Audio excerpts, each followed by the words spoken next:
À l'est de Rennes, le bourg d'Assigné, et 700 mètres plus loin, le lieu-dit La Motte.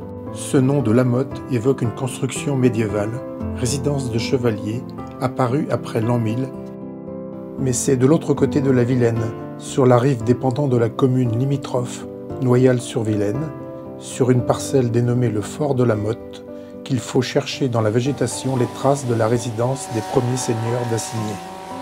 Avec l'accord de la mairie, propriétaire du terrain, et avec l'aide de l'association Assigné autrefois, le Sérapar a entrepris une exploration minutieuse des lieux de décembre 2018 à mars 2019. Pour une meilleure visibilité, il fallait d'abord débroussailler les lieux. Un relevé topographique s'effectue l'hiver pour une meilleure visibilité en l'absence de feuilles. Il ne faut pas avoir peur d'affronter le froid et la pluie.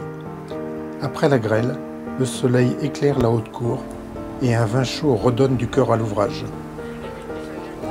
Je suis vraiment désolée. Je sais pas s'il y avait tout le confort moderne. On va perdre quelques médicaux. Le terrain dégagé, le relevé topographique peut s'engager. Il permet de mettre en évidence les moindres reliefs, souvent constitués de pierrailles, vestiges de murs écroulés de la basse-cour.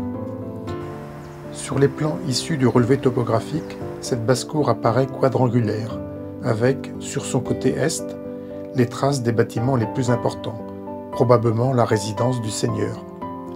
Encore plus à l'est, de l'autre côté d'une douve, le tertre de la haute cour, lui-même entouré d'un fossé. Dans la basse-cour, quelques découvertes. Une fosse remplie d'anciens déblais, dont de nombreuses ardoises médiévales. Sous un chablis, une portion de fondation maçonnée au mortier.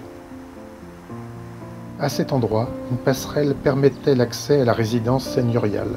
Lors du relevé topographique, on a retrouvé un renfort du rivage qui servait d'appui au petit pont, et 2 anciennes poutres y ont été extraites de la vase il y a 40 ans.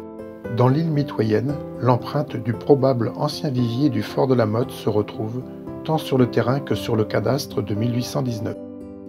Cette opération a permis de retrouver bien d'autres témoins de l'environnement des premiers seigneurs d'Assigné.